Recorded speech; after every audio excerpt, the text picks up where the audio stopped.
Hi, this is Brian with WTI, and if you're in love with Italian pasta, this is for you. This is the Penne Rigate number 66 from Rummo. This is a maestro pasta. I started cooking, and the first thing I learned was pasta. So this one is my favorite because you can feel we have a very nice material.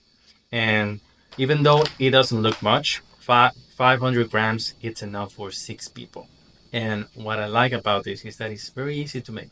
Just put some boiling water, give it some salt, and then leave it like 12 minutes. 12 because it's slow cooking. You have to be prepared just to fill it and make sure that you have a pasta al dente.